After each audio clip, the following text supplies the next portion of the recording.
Hello and welcome back to the Awakening Philosophy Podcast. This is a bonus mini stream. I just got back from playing music out. It's a Friday night where I am, and it went okay. And I have a bit of, oh, no, I don't have any time. Okay, the Jesus and Socrates stream that we had earlier today was so awesome. And I was super excited about the conclusion that I wanted to come back, do a little bit more reading. So this is going to be a short bonus stream. Bonus. Okay, go ahead.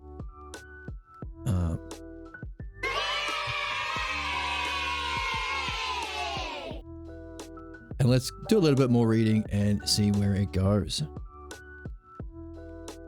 Here we go.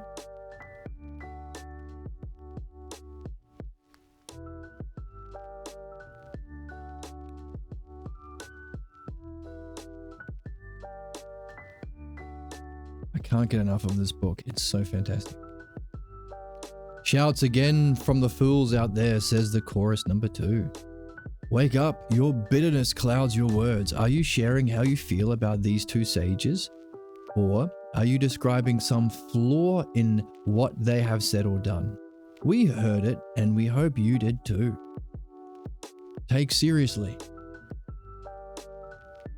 that someone right here is going to offer the only way truth can become present and visible to us all. Can you suspend your bitterness and let what follows develop naturally through the dialogues? So sit down and listen. Isn't that interesting? The only way truth can become present and visible to us all, which is exactly what we need. It's no good knowing the truth about what's important for our world, what's necessary to keep our human survival and end the conflict and war and injustice and so on, individually and collectively, if it can't be seen. This is why I was so excited to jump in and do an extra mini stream. Socrates, before we go further with our divisions of what? Divisions of all of the different ways to interpret or respond to new truth. If indeed there is a new way of being based on understanding and love of understanding that can solve human problems and take us from the freedom of problems to our human excellence, then how do we recognize the different ways of responding to that truth, to that new way of being? And if they can be hierarchically arranged, can we say that there is an order? And if they're hierarchically arranged, then there are going to be some responses to truth that are better. Can we then use that as a model or map to map human development? In a similar way, we use the 10 hypotheses now of Parmenides to map individual and species evolution, historical evolution, and individual evolution. Can we also use a similar map to map our progress and development based on reactions to truth? What an interesting idea. So before we go further with our divisions, says Socrates, it may be important to ask if we unknowingly contributed to this problem, Jesus. Could it possibly be that part of the problem is ours, since neither of us left any writings? Interesting. The task of presenting our work was left for others. On this stream called Awakening Philosophy, have you heard of it? Are you a subscriber? You know that you can join the Discord and get a notification when we go live. Is the burden of that task too much for those who cannot endure the profound nature of that light? Interesting. The more immediate writings that followed after my death were Plato, then Aristotle, and Gorgias. Later there were others, and each had their strengths and weaknesses. You, of course, had your share of those who interpreted your mission. So we did go through a loose general reflection of where we dropped the ball as a species. On the board last time.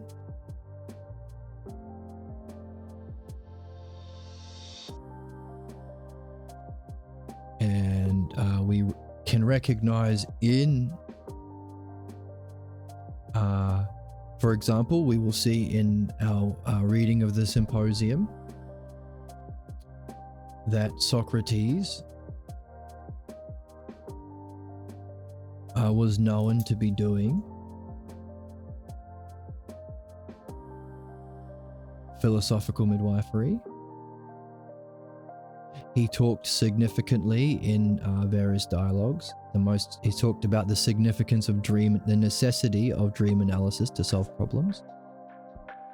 But after Socrates,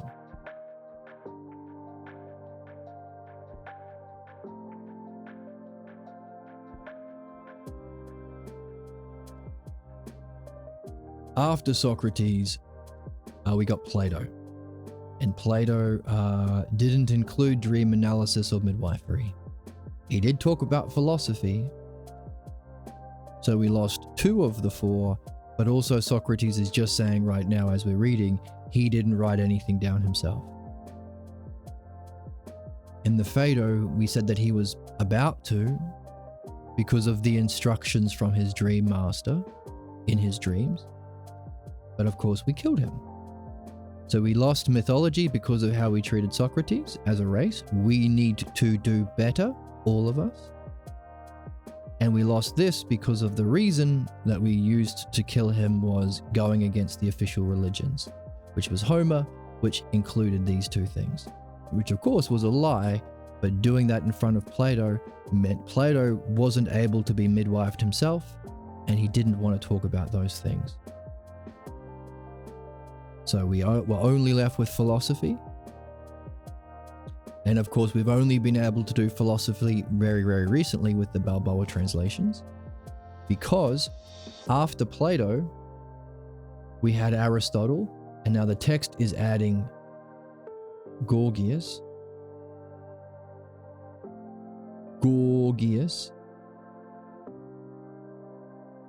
Oops, up here. Aristotle and Gorgias. And Aristotle is known for not having a metaphysics. So we lost philosophy with Aristotle. He liked to categorize things. And that's where we get our modern educational system, where we have physics and chemistry and botany and all these different categories of the physical or material world. Gorgias. So it was with Aristotle that we lost the last remaining aspect of the art of Philodianoia, which is all 4 aspects of the dialectic. The art that we are here to learn, master, develop, pass on. And of course, even though that's true and the meaning of life, we have to learn from this book, how do we share it? Because there are various different ways people will react to this truth. So not only do we have to nail down the understanding of the truth, we have to also nail down how people will respond to it, which should itself also follow the structure of understanding, or the dialectic. So after Aristotle, we get the Roman tradition, materialism, modernism, imperialism, lots of genocide and all that sort of shit. That's our current tradition. And thankfully we had Pierre Grimes, who rediscovered philosophy, rediscovered midwifery, rediscovered dream analysis, has written the book, so we have the mythology. So it's thanks to him we're able to turn the ship around. Isn't that interesting? Just one dude. What a curious fellow he was. So we can turn it around. Okay. Hooray for us.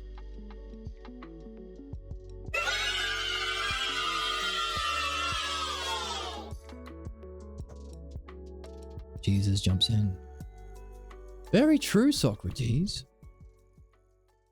There are those who interpreted my mission. So Socrates was just talking about that deterioration.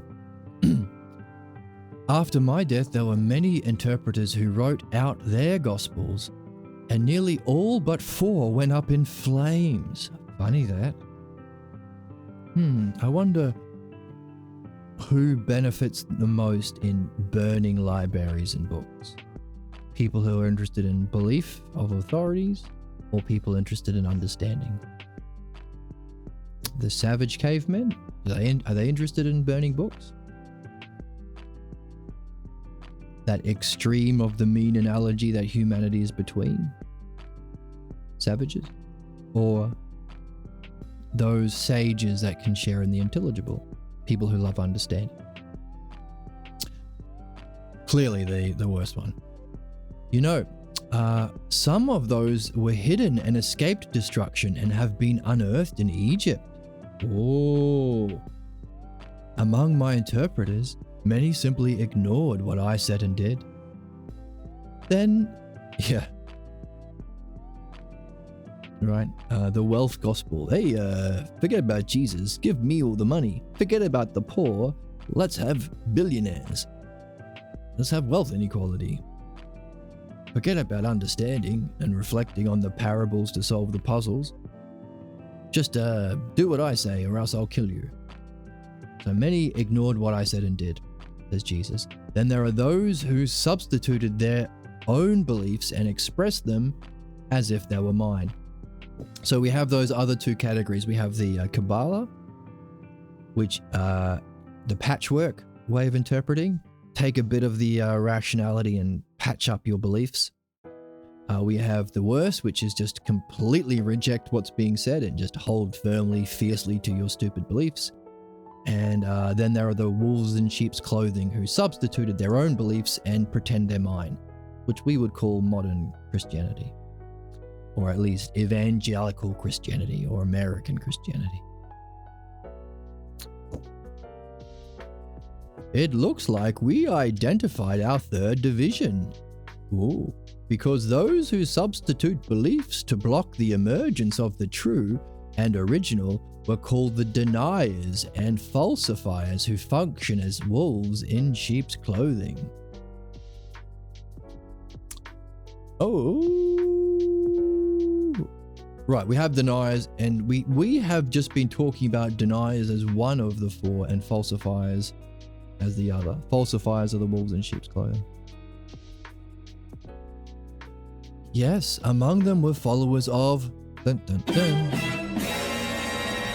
Paul. The murderous Paul. Murdering a bunch of people and then decided, no, actually, I'm a changed person. I should be the leader of Christianity. Me. Just believe me. Forget all that understanding bullshit Jesus was talking about. Just believe me. That's modern Christianity as well. We're Pauline. Most Christians are Pauline. His followers put the torch to whoever offered a picture different than that of their own making. Curiously, Paul was the only one they believed. Even though he stoned to death my earliest followers. What sort of a person would that be? And chose, imagine that. Modern Christianity is based on the beliefs of a guy named Paul, who was quite happy stoning to death the followers of Jesus. Is that a significant fact that we need to share with people who are Christian? Or everyone? And chose not to include any of my work in his letters. Oh. So really doesn't, this Paul guy really doesn't give two shits about Jesus, it seems. Surely, Socrates, that was the same for you and for some of your interpreters. However, he did include one statement of my ministry, but it's not in the Gospels.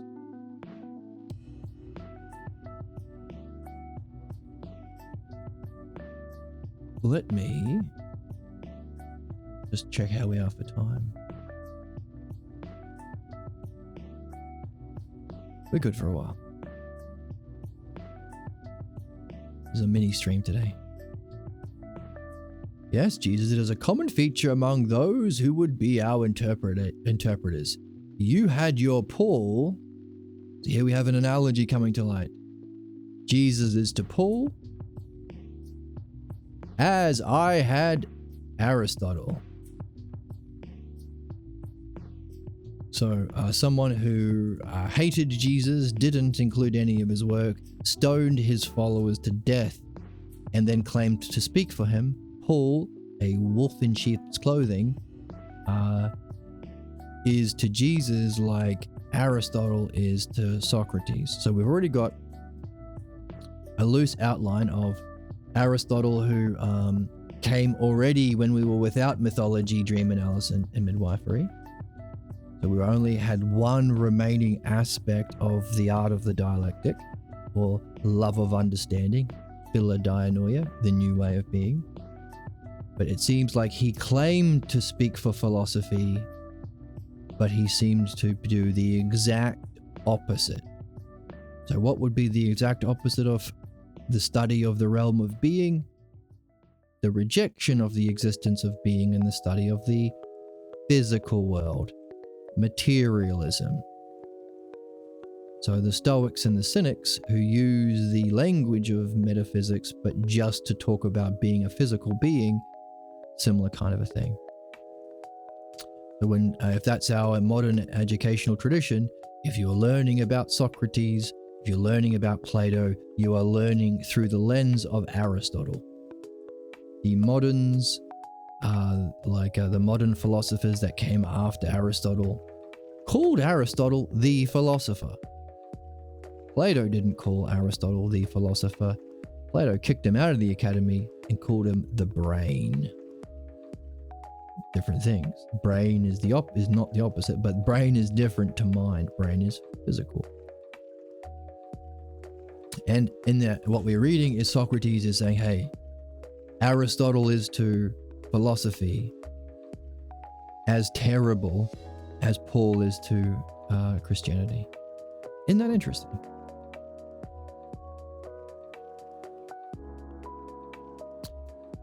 You had your Paul and I had Aristotle, and that difference doesn't make much difference.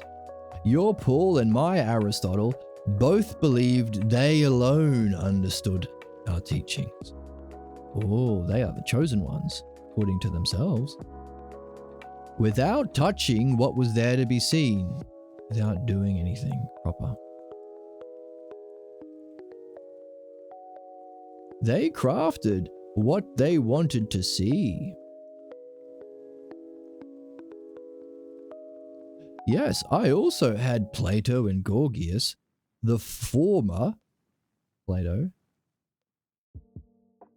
saw much, and the later saw little.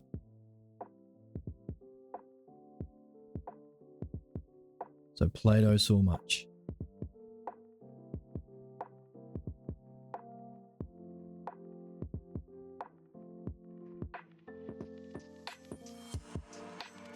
And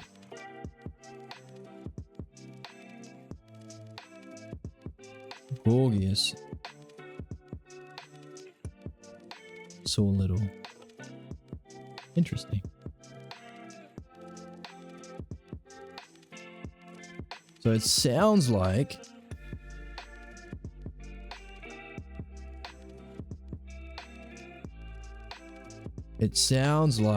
Plato did, Gorgias is a bit better than Aristotle, but still saw little. But Plato did okay. And that fits what we've been working with so far, right? Plato was able to describe the dialogues about philosophy, which is why we read the Platonic dialogues. To understand the logos, which we can only be doing because we've been able to go back through all of this bullshit back to the original writings of Plato, thanks to the Balboa translation. Which is why we say, if you're not reading the Balboa, you're not really doing philosophy. And I apologize to anyone whose feelings are hurt by that. They shouldn't be. It should be a fantastic discovery. Oh wow, I can do better than I've doing before. Imagine everything I've been seeing by reading these terrible interpretations that do not include autos, the self, do not include the Greek terms that we don't have an English equivalent for, like ousia and nous, They don't include one of the most significant aspects, phronesis. In fact, they usually translate phronesis as all sorts of crazy shit. Sometimes reasoning, sometimes mind, sometimes wisdom, sometimes intelligence. It's not a good way of translating a single word.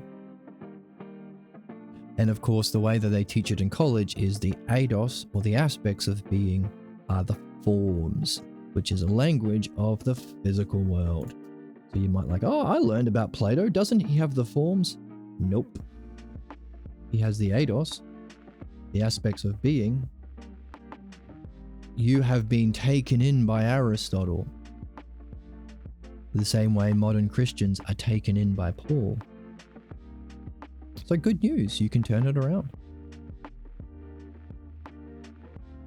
Of course, how you respond to that information will fall into the divisions that we're trying to lay down here. If you're the best kind of person, you'll be happy and you'll have a smile and you'll drop the old beliefs that you've been carrying to pick up the new. Yeah, otherwise, you'll fall into one of the other categories that we're learning. Truly, shall we say it is inevitable that we cannot truly understand unless those seeking truth share in the same divine enlightening vision?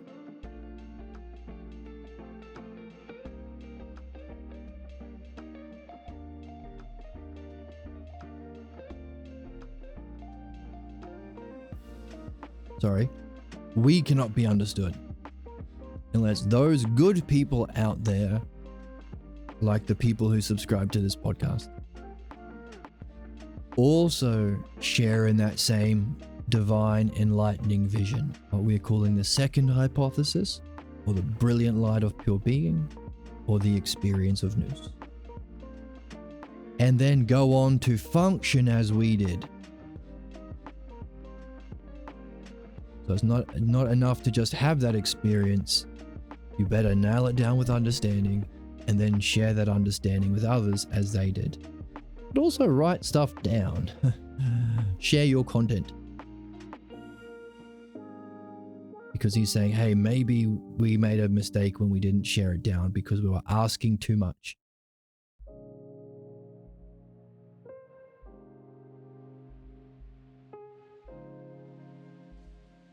Where did he say that?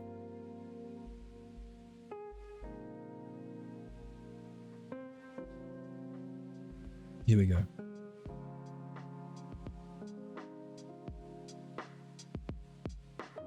Did we unknowingly contribute to the problem? Let's put that in pink so it stands out. Could it be possible that part of the problem is ours?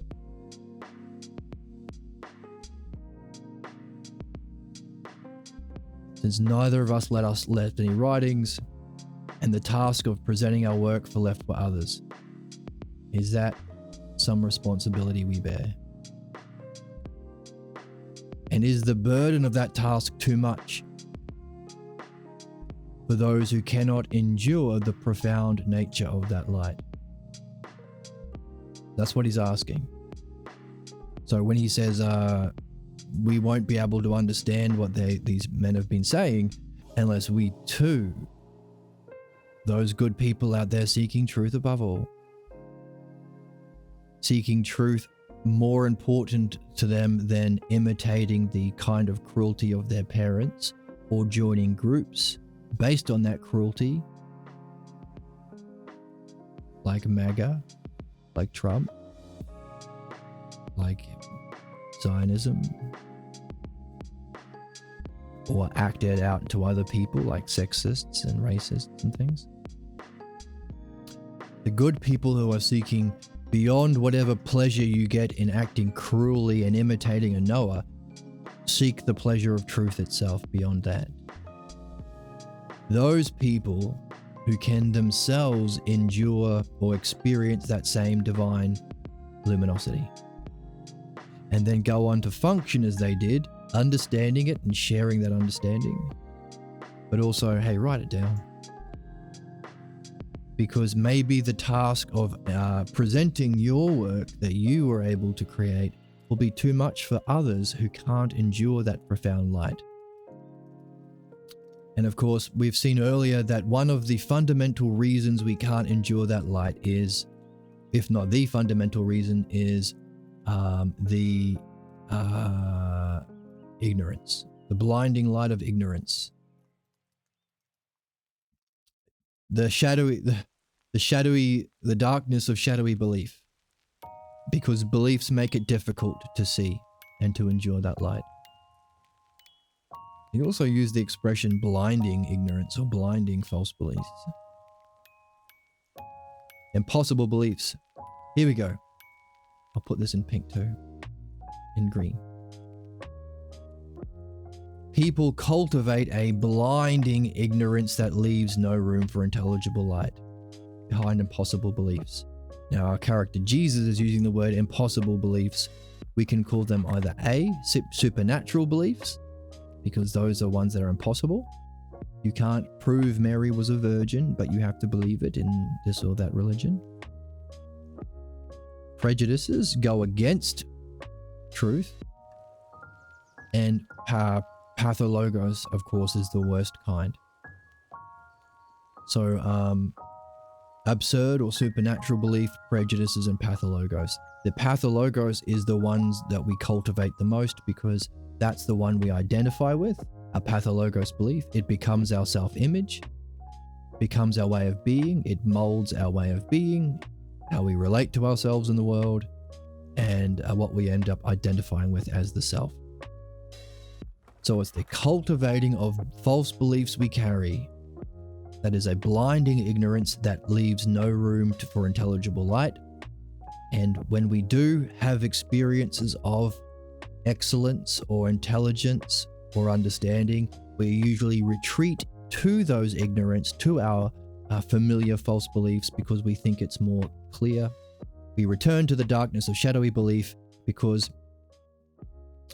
we believe their beliefs are clearer and truer what has been shown to them. Isn't that interesting? Does taking on early beliefs, pathologos beliefs, as Socrates is identifying the early class of beliefs. He talks about that. He refers to it in the cave. Of course, Plato doesn't include pathologos because of what we've been talking about, because we murdered his teacher in front of him when he was 20 or in his 20s. So that was our bad. We have to make up for that. So it's the blinding ignorance of our cultivated false beliefs from childhood that prevent us from developing from the part of nature that we are. We're in part nature, but we're also in part intelligible. We're in the mean. From developing from ignorance to understanding and intelligence. It's our false beliefs. Thus, the fundamental importance and responsibility for all human beings to participate in and ultimately master philosophical midwifery. You don't have to reinvent it. We already have the book. We read it on this channel. We just have to have the courage to play. Where's the joy? Where's the whimsy? Where's the childlike wonder, dude? And it's the funnest game in town. Okay. How are we doing with time? We're good for a little bit. 30 minutes. Yeah, we're good.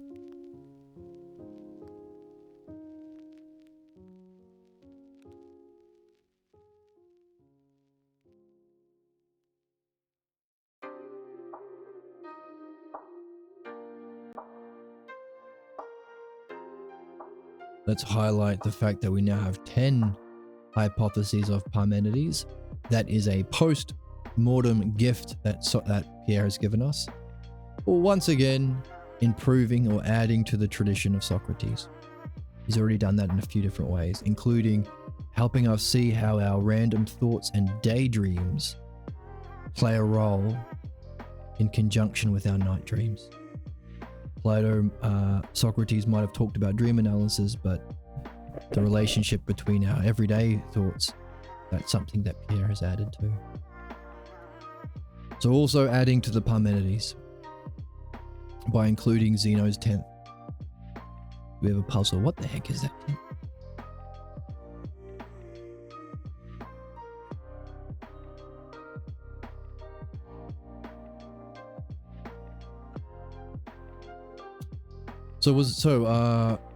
We need people who can free themselves from philosophical midwifery, enough from the ignorance of their false beliefs that they have been identifying with and cultivating their whole life, sufficiently so that they can endure and stay in for as long as they can, as often as they can, the divine enlightening vision of the pure light of being, mind knowing itself as the eternal, not the physical you see through the senses like Aristotle and the moderns and the materialists think. Are you able to endure that vision and understand it and share it as they did?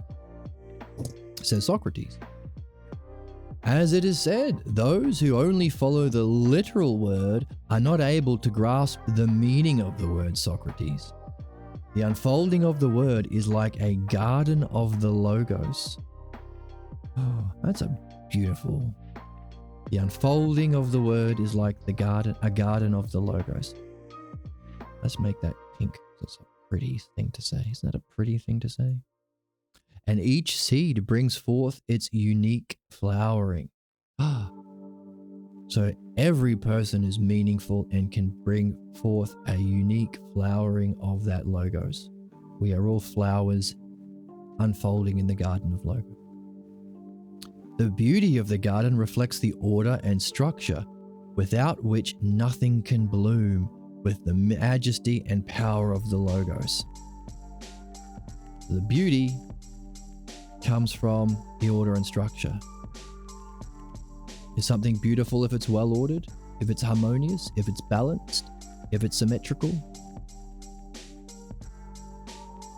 Without which nothing can bloom. He who lacks a vision of the Logos is like a man seeking to know himself by studying his footprints in the sand. So there's a need to see the Logos.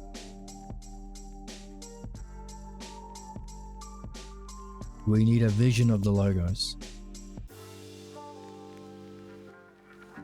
So, for those who are capable of going through the human responsibility to free ourselves from our false beliefs through midwifery, cultivate that freedom by reading these Platonic texts, like we're doing with the symposium, and endure that vision of beauty itself, or the divine light of being.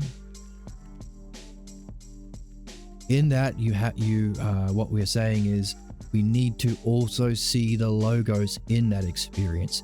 Can we see the order and structure of that brilliant light of being? I'm not sure if it can happen when you're in it, but at least when you're out of it, after you come back to your body, because it's that vision of the intelligibility of that divine light, or the order and structure, which is the beautiful part of it, the beautiful aspect of it, not part, aspect. It's not like there are different parts, it's all a oneness, but you can look at different aspects of that oneness. Can you have beauty without harmony? Not really, can you? Can you have harmony without beauty? No. But they're two different things, so they're not separate, distinguishable parts. It's not like there's a repository of all of the ideas in some filing cabinet up in the heavens. No, it's one thing. It's intelligence itself. It's your mind itself. The mind itself. But all of the aspects, or all of the things we use for intelligence, for thinking, whole, part, same, difference, all of the things we seek as souls, beauty, goodness, justice, can be recognized as aspects of the single thing. Not a filing cabinet of beauty in this filing cabinet, and harmony over here, and justice over here. They're all aspects. That's eidos.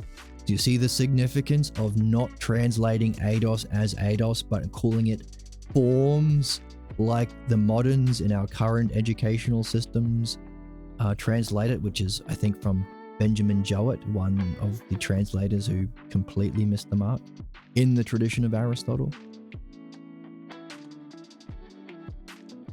So we want to have a vision of the Logos, which means we want to recognize the order and structure in the highest sense of that divine light. You get a vision of the Logos, because that's what the Logos is. An understanding could be therefore seen as a shadow of the divine Logos. How are we with time? Yeah, maybe a little bit longer. So without that vision of the Logos from these truth seekers who can also have this vision of divine light, freed from their ignorance, false beliefs from childhood, they need a vision of that Logos, otherwise you're seeking to know yourself by studying footprints in the sand. Difficult it may be. However, would you say that Paul denied what you proclaimed? Bum, bum, bum.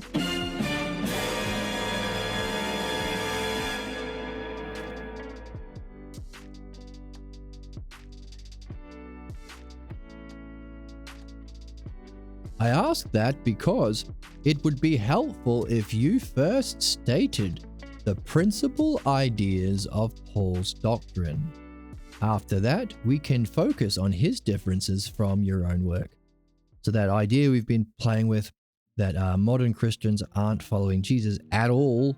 They're following some son of a bitch who killed Jesus' followers, completely rejected what he says, and pretends to speak for him. Like, I don't know, Cory Booker or Fetterman. People who claim to be interested in using government and a position of government to benefit the people as part of a progressive left-wing party, but really they are fascists and conservatives towing the line as a wolf in sheep's clothing. It's an example. So you can draw a Fetterman next to this category of interpretation, wolves in sheep clothing. So we can nail it down. Hooray.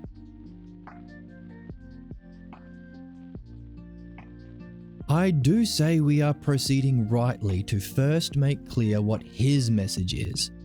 He made the claim that I was the only Son of God, says Paul, a truly pre-existing divine being. I was said to have died on the cross, and in doing so, made atonement for the sins of mankind. So we're getting a list of claims. My resurrection, he marks the beginning of a cosmic catastrophe. Which is interesting because Jesus was saying one of the things he was primarily doing was to free people from their blind allegiance to an apocalyptic vision. We should blow up the world so Jesus can come back. Do you see how fucking stupid that way of thinking is? Let's blow up the world because we have a belief that a divine creature will like it. But do you see also how that can be used to justify any violence?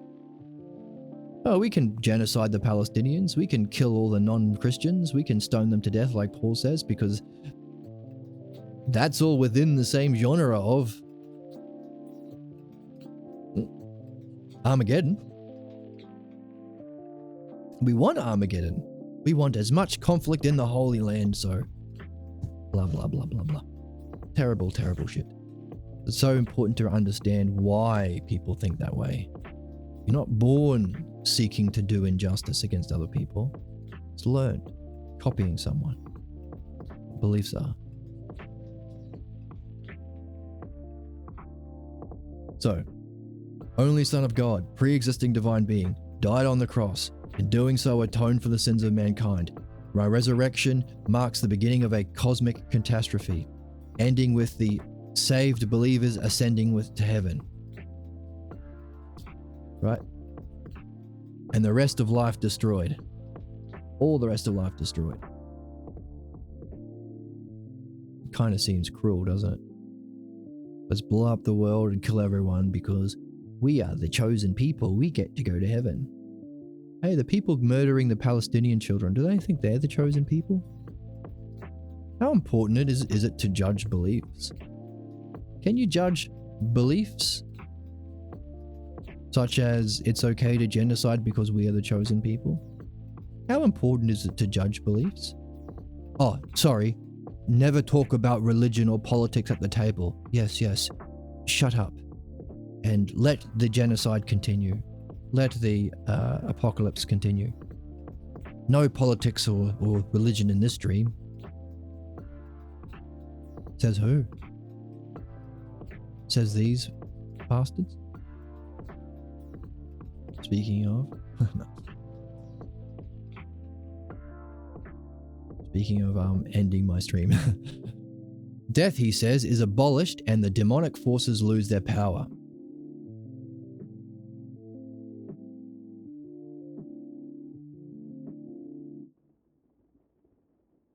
Let's count them.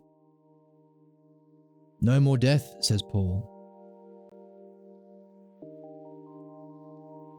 And demonic forces lose their power.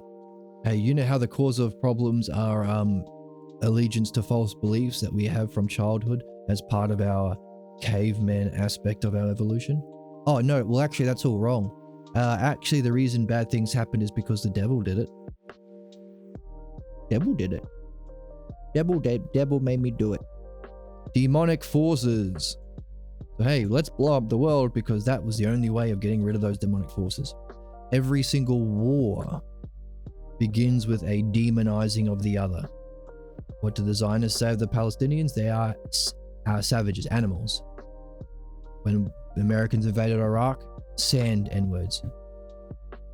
What do the Nazis call the Jews? Vermin. You have to act as though the people you are murdering are not people. Through a label that dehumanizes. This is the principle of evil. It's not a problem of the same problem every human being has. And the cause of continued injustice is a lack of philosophical midwifery, which should be in every school and in every parliament house, in every boardroom. Nope, it's actually the devil. There's a devil that does it. Evil exists. Yeah, that's it. My resurrection is said to place me at the right hand of God, making me Lord and King. Further, he says, I will return on the clouds of heaven, clouds, to redeem the saved and bring final judgment of man. So we're getting all of the aspects of Paul's belief structure. Sound common? Does it sound like modern Christianity? Only Son of God, he was already divine, died on the cross, and that saved everyone from our sins. His resurrection begins the end of the world, marks the beginning of the end of the world, where the sacred believers will go to heaven. The rest of life will be destroyed. No more death. Demons lose their power. And Jesus is said to live at the right hand of the Father. I remember reciting this like zombies in church on Sunday when I was a kid. And Jesus is seated at the right hand of the Father. And he will come again to judge us in glory and light, or something like all that bullshit. So seated at the right hand of God, making him Lord and King. He will return on the clouds of heaven to redeem the saved and bring final judgment of man. From this time on, there will be no more suffering. Oh, lovely. Oh, we could do that right now with Philadelphia. And not have to murder everyone and kill and end the world in hope that when we blow up the earth, we go to a better place. There'll be no more suffering, sin, or death. Paul believed he would be present to experience this final end. Oh yeah, and it's going to happen in Paul's lifetime, by the way. Let's not forget that part of it. If we're judging advice, oh, by the way, this is what I think will happen in the next 50 years. Oh, if it didn't happen, are we going to look at all of that shit and get rid of it all? He announces that those who join his church and follow the rituals of baptism, his church, Paul's church, modern Christianity, and have baptism and partake of the Eucharist, that's the wafers that you eat, will gain salvation after the resurrection.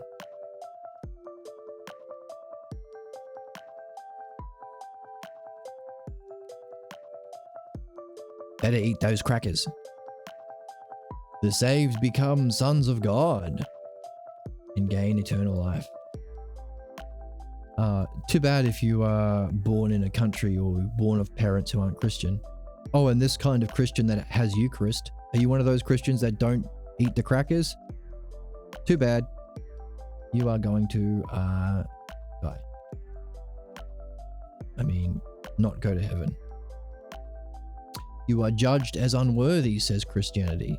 Says Paul, I mean. Those who are saved become sons of God and gain eternal life with me in the heavens.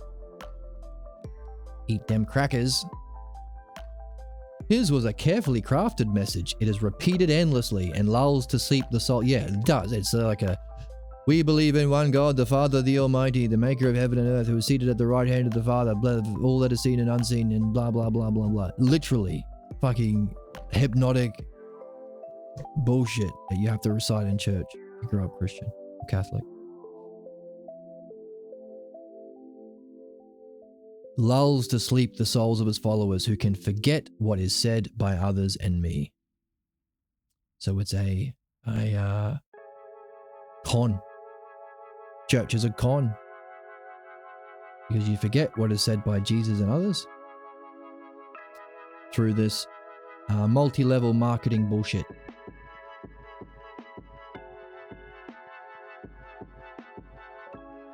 Being lulled to sleep with this mantra.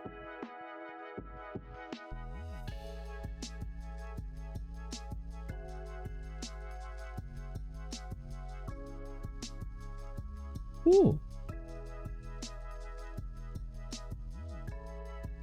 Let's read a little bit further for our bonus mini stream. Where's Jesus? Where's Socrates? Over here. There he is. And you say that none of these sayings? None of these sayings?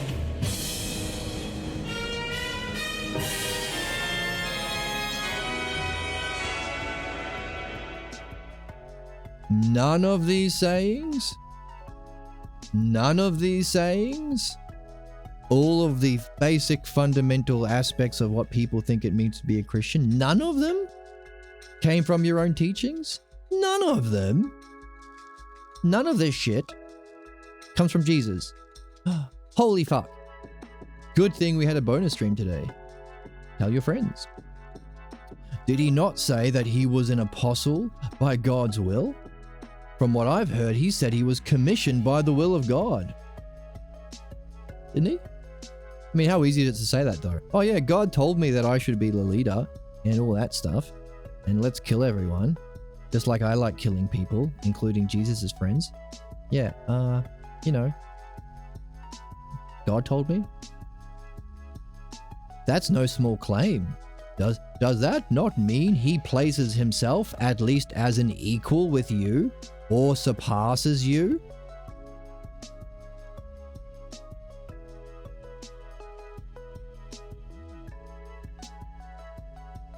Did Paul warn followers to beware of the sayings of the future gospels?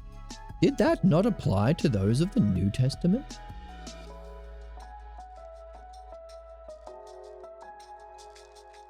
Oh yeah, only I can speak for God. And ignore the New Testament. Yes, Paul was a son of a bitch. Says he didn't say that. Yes, he not only warned them about other gospels, but also called himself my apostle at God's call. That Paul was a real character, wasn't he? Yet his teachings do not report anything of my early mission, of my earthly missionary. And he freely added what I never said. So, we have been learning on this channel how to read without interpretation. That's why we have to read the Balboa translation of Socrates. And that means Interpretation means to add what's not there and to leave out what is there. Projection. Often that's how we're taught to read in modern schooling. What does Lord of the Flies mean to you? What does I don't know, what else do you read? To Kill a Mockingbird mean to you? Just add the stuff and leave out what's there. So this seems like he is completely doing interpretation and zero reading, because his teachings do not report anything of his earthly mission. He left out everything and he freely added what he never said. So he's adding what's not there completely and leaving out what is there completely.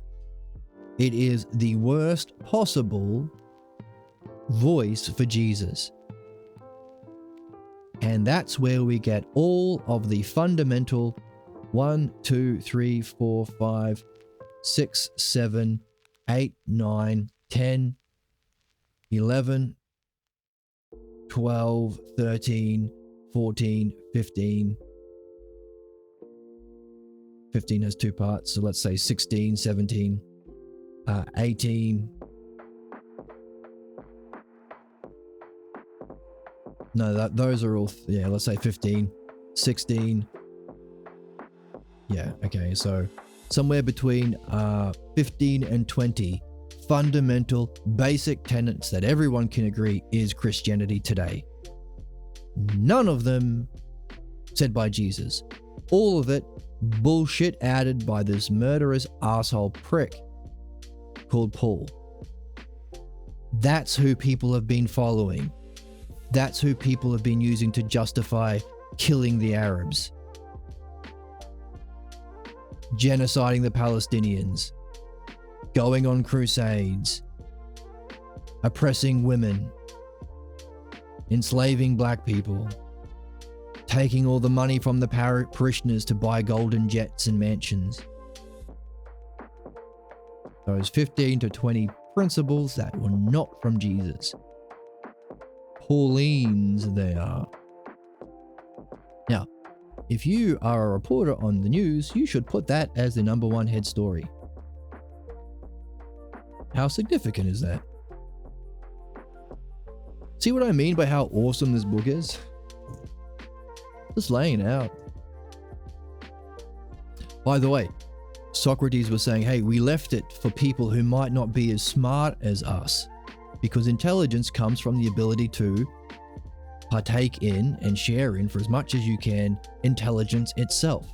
The logos, understanding, being able to think and reason well, the dialectic, is a shadow of that pure light of intelligence itself.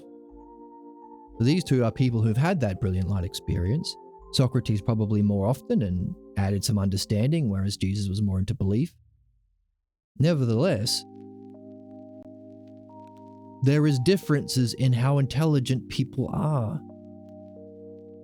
Imagine all of the all of the stuff that someone would have had to have read through and learn how to discern to be able to nail down these fundamental principles.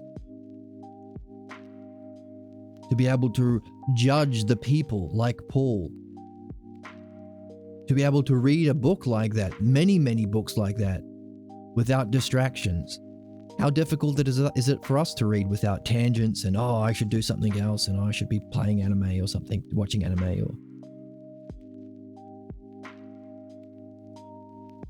The author of this book has had those light experiences.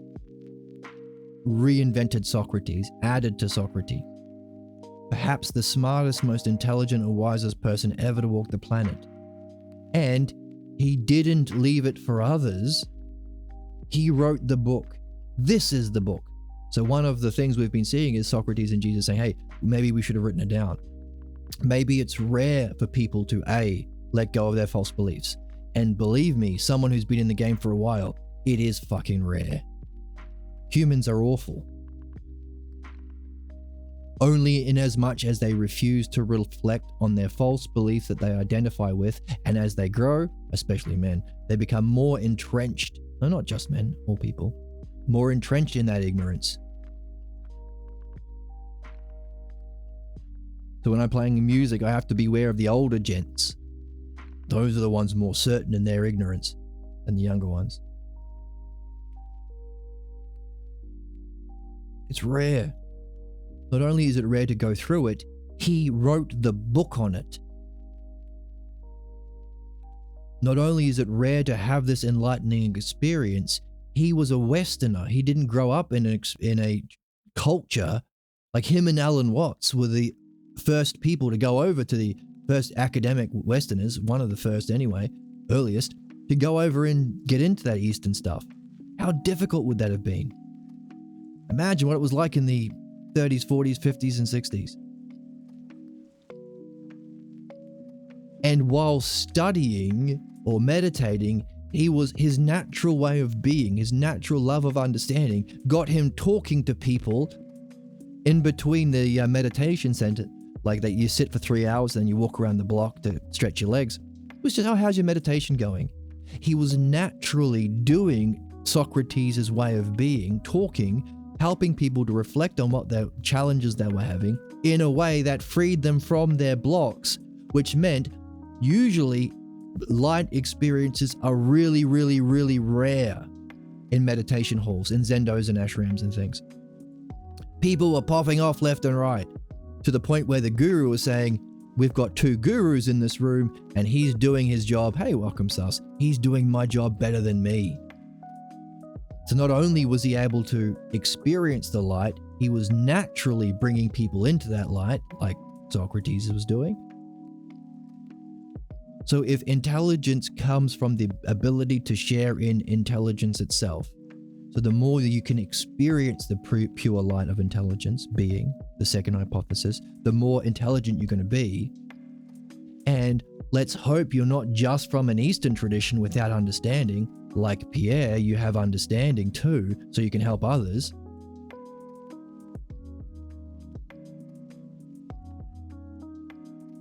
So what he's saying, hey, we're reading, maybe it was unfair of us to leave it to people who are too tied to their ignorant beliefs because they have no midwifery. Pierre wrote the book on midwifery and are not able to have that brilliant light experience or stay in it for very long. He did it so well, he was appointed Buddha.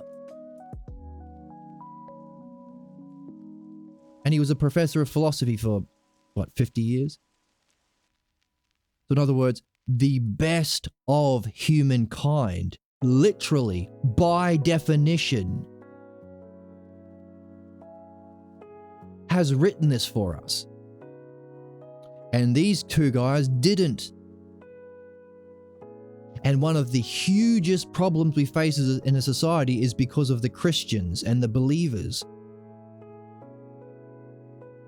who, because they are not as clever and smart, are not able to sort through all the garbage and realize these 15 aspects of Christianity that makes you a Christian isn't fucking Christianity. It's not what Jesus was saying at all.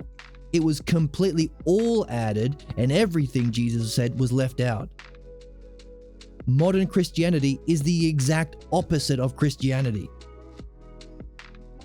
But to have a human being clever enough, wise enough, intelligent enough, disciplined enough to figure that out, that's Pierre Grimes. We are so lucky to have this book.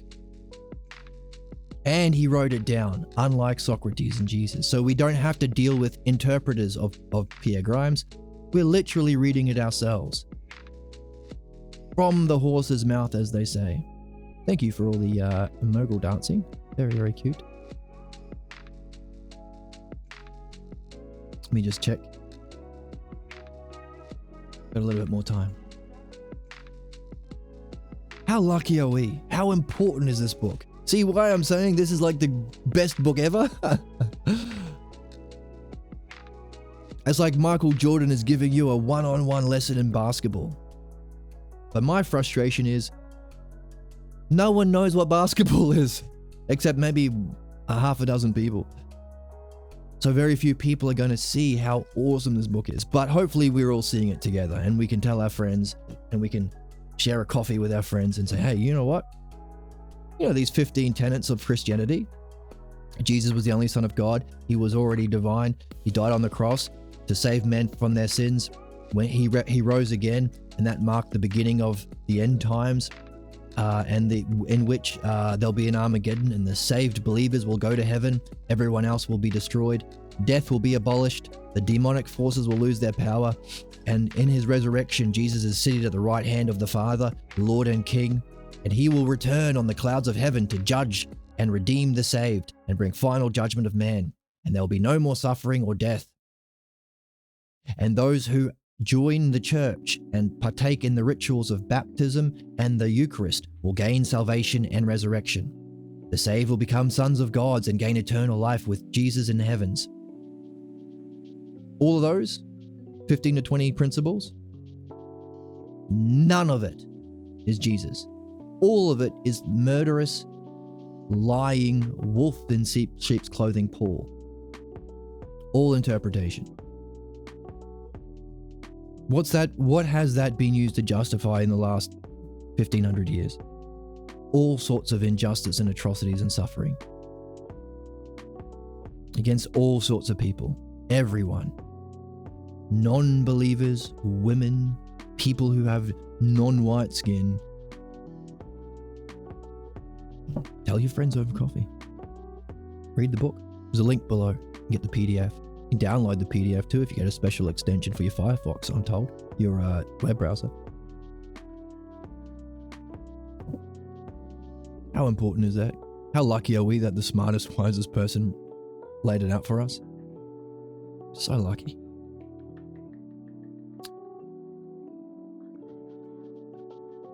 So not only did Paul, says Jesus, not only did Paul warn, hey, don't listen to any of the New Testament, don't listen to anyone except me.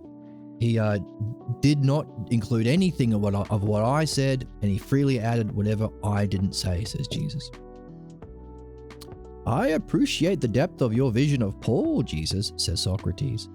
It did raise a difficulty for me. He built a system of churches and departed from your own teaching. Did not those who followed Paul realize he distorted your own teaching? Did they not ignore Peter's role and adopt Paul? Peter and Paul. Hey, why didn't those people who followed Paul realize that he was lying? That's difficult for me.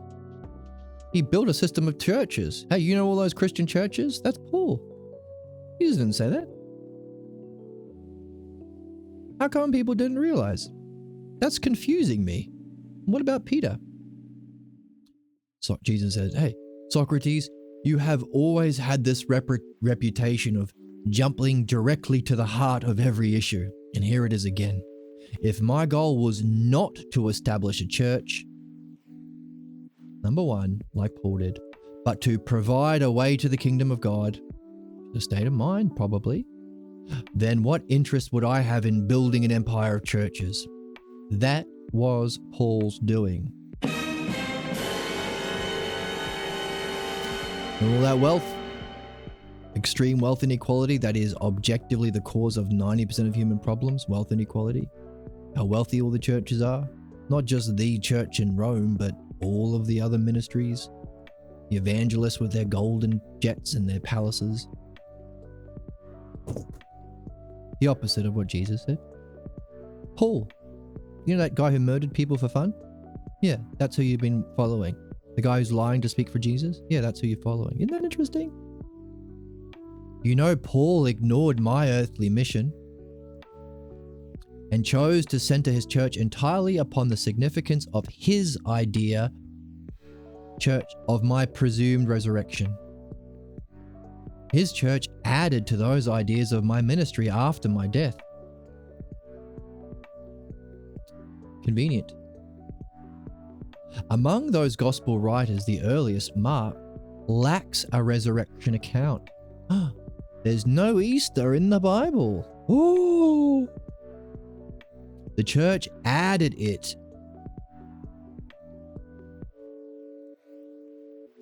To his gospel many centuries later. You know that last section of Mark? Oh, that's a lie. They just tacked it on. There's no resurrection. Whoops.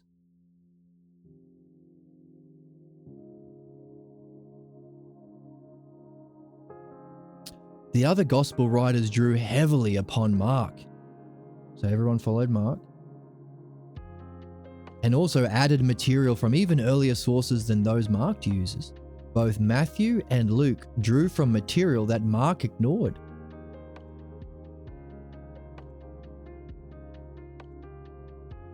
Let's highlight that. Let's give Matthew and Luke green. Since they did not stress the esotericism of Mark, esotericism means, I don't know what that means. Oh, it's a special teaching for his inner circle. There is a public doctrine. So Mark says, Mark's account is, hey, my parables and my teachings, says Jesus, according to Mark, is just for my inner circle. The many can go kick rocks. Yeah, those parables, they'll never understand it. It's just to appease the stupid idiots. It's just for the inner circle. Whereas Matthew and Luke made it a public doctrine.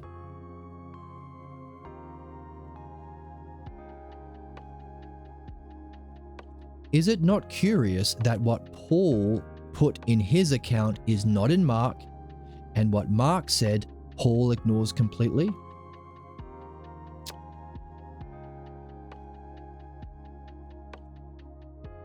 Sure enough, the last gospel writer, John, was aware of this drama.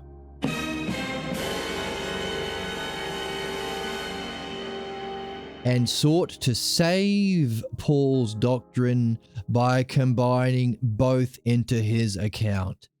What kind of interpretation is that? Cobbling together to save the old beliefs? Realizing that there is a division?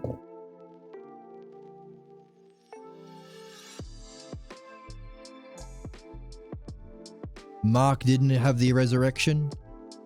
Mark was telling a story or telling something more accurate.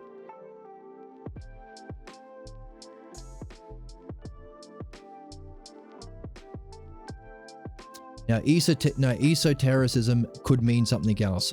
So it could mean how Mark was saying, hey, this is a spiritual experience. And if you go through Mark, you can see a way of thinking and then the light experience and then a change. No resurrection. That's just made up.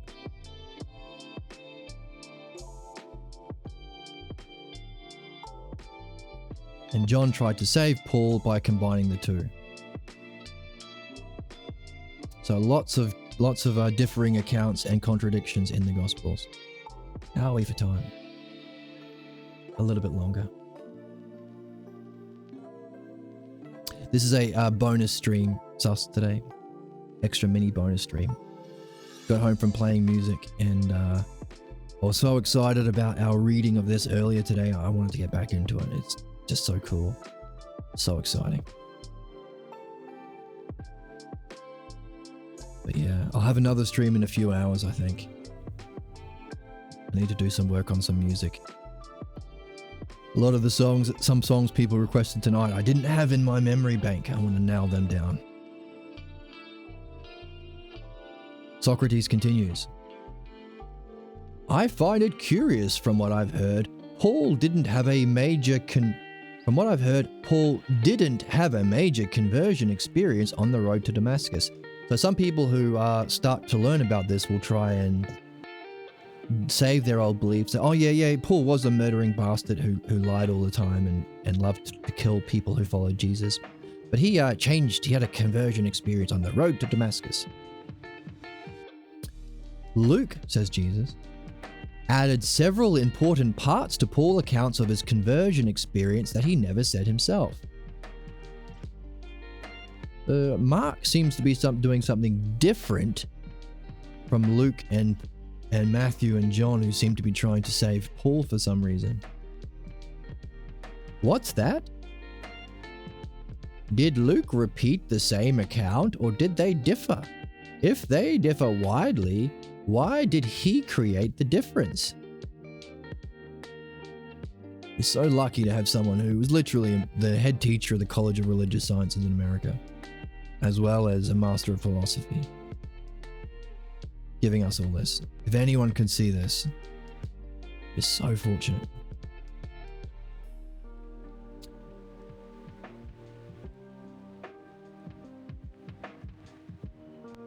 Now, why did Luke differ?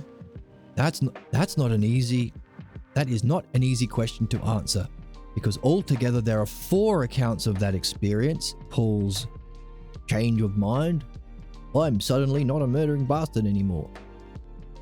And none agree with the others. The most divergent of them is Paul's, and his conversion experience is the most modest of the descriptions. Perhaps it's the same old story. Some followers always add what had no part in their master's teachings. It is nothing new. It is the same sad story. When beliefs go beyond what believers can believe, they add to our doctrines their own beliefs. That's what humans do. Unless you've been learning to read accurately like we've been doing with the Balboa translation, with the midwifery text, unless you're actively seeking the removal of your false beliefs in midwifery and the learning of midwifery, and you're also sharing it with your friends as best you can, mythology, but also you're doing dream analysis. We haven't done a lot of dream analysis on the channel. There isn't a book on dream analysis yet. I think that's part of our job here. We've got about 5 episodes on dream analysis, which is just, this is how you apply the dialectic. It's application of the dialectic. To see all of the aspects of your dream as intelligible, understandable messages to help your development to be understood analogously. That one's a bit more tricky because there isn't a book on it and it requires dreamers. I've been using my dreams, but I can only go so far with my own dreams. So, somebody said that because this material is so important, Twitch is going to send 100,000 of Asmongold's viewers and 100,000 of Hassan Piker's viewers to this channel, and we're going to get affiliate. And then we'll have 200,000 people who have dreams every night that we can reflect on to master dream analysis.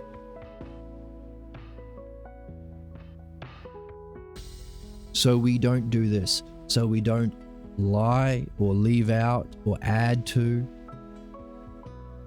the teachings of the masters with our own stupid beliefs. Let me put aside and ask, was not the Jesus of Mark's gospel considered to be the embodiment of divine wisdom? What the heck does that mean? Is the Jesus of... Okay, I think this is a good time to end it. This is just a quick bonus stream today. Was the Jesus of Mark's gospel considered to be the embodiment of divine wisdom? Jesus says, hey, well, are you asking if Mark's Jesus was beyond all others in wisdom?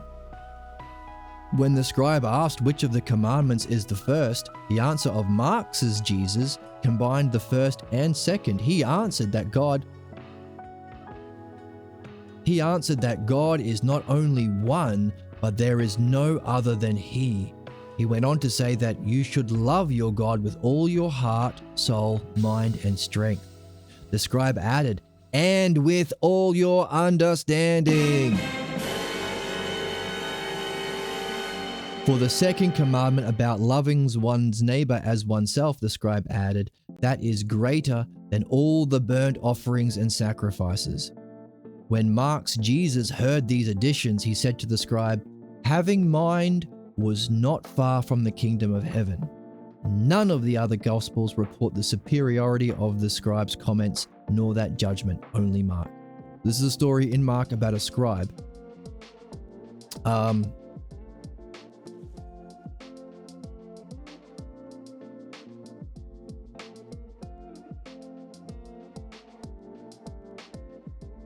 Okay, so this is a conversation between Jesus and a scribe. The scribe asked Jesus, that's the greatest commandment? which is the first commandment. Jesus said, hey, combine the first and second, as God is one, and there is nothing other than God. And you should love God with all your heart, soul, mind, and strength.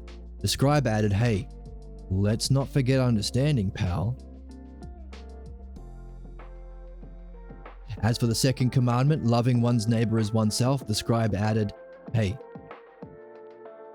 seeing your neighbor as yourself and loving them as such. In true understanding, the sameness of humanity is greater than all of the offerings and sacrifices you can burn in God's name.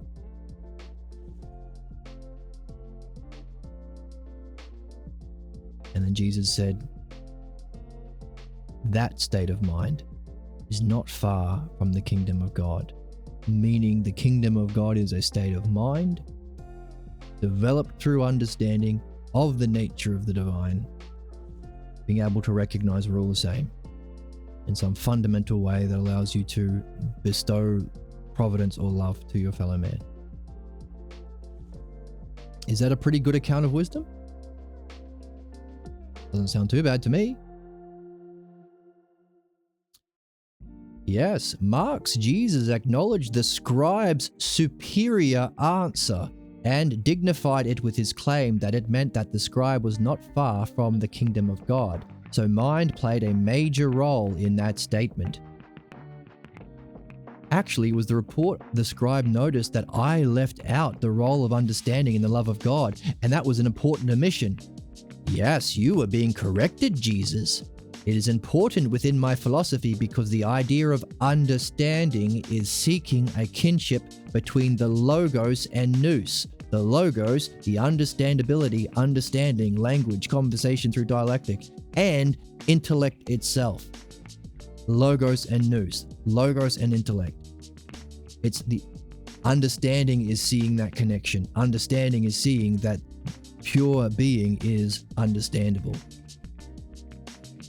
Knowable. I find it interesting as you do, says Jesus. Do you know that Mark often cites the need to understand rather than believe? So here we're seeing the fundamental difference between what it means to be a savage human being the worst miserable bastards human beings all animals can be, believers, and understanding. And Jesus is saying, the scribe improved me. The scribe's vision was better because he included understanding in that story of Jesus in the Gospel of Mark. What are we seeing that the meaning of life is? The love of understanding. What solves problems? Understanding. What causes problems? Fundamental false beliefs. What causes our savagery tied to our caveman days? Belief-based thinking. How do we use a freedom from problems because of understanding to reach our highest excellence? Understanding. Why? Because the intellect or nous is understandable. That's where understanding comes from. That's the divided line we've been looking at as well. And you know who else? You know what Mark's been saying? That's the most important thing.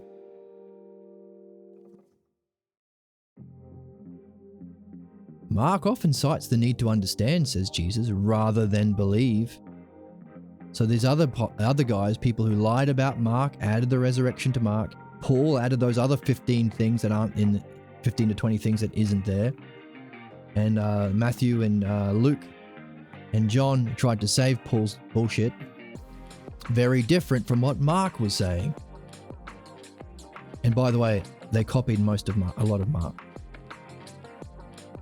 leaving out the important details of understanding.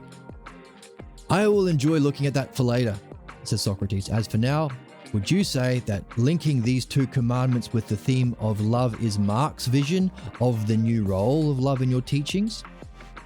Did Paul offer the same view of love as Mark? That's another good question, Socrates. Paul argued that God shows his love in a very different way. So let's leave it there for now in our little mini bonus stream. The significance that modern Christianity isn't Christianity, it's Pauline. It's the opposite of what Jesus said, because all of what Jesus said was left out and all this other stuff was added. Including Mark, which was the foundation of the other Gospels, didn't have a resurrection story. That was added much, much later. made up story. All that Easter stuff, going to heaven, made up. Lies, just lies. Which is one of the ways human beings interpret to save their beliefs. As Socrates says, believers, when they find that their teachings or their beliefs are no longer believable, they just make shit up to save their beliefs. That's the ignorance and savagery of human beings on one side of the extreme.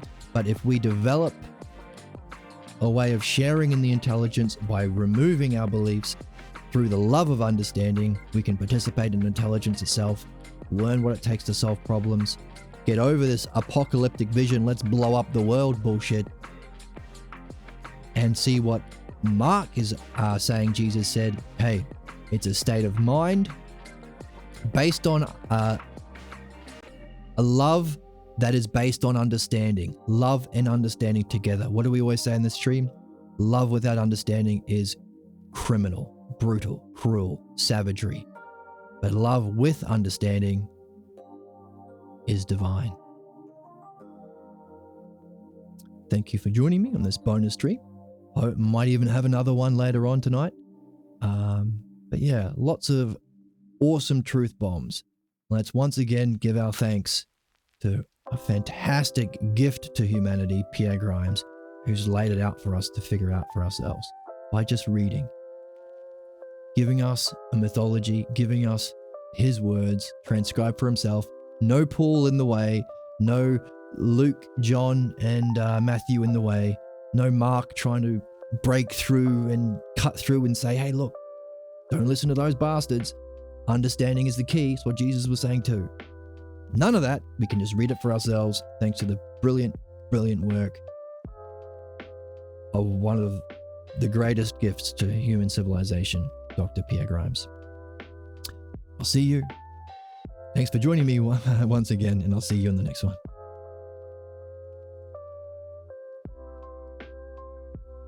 This button, I always have trouble with.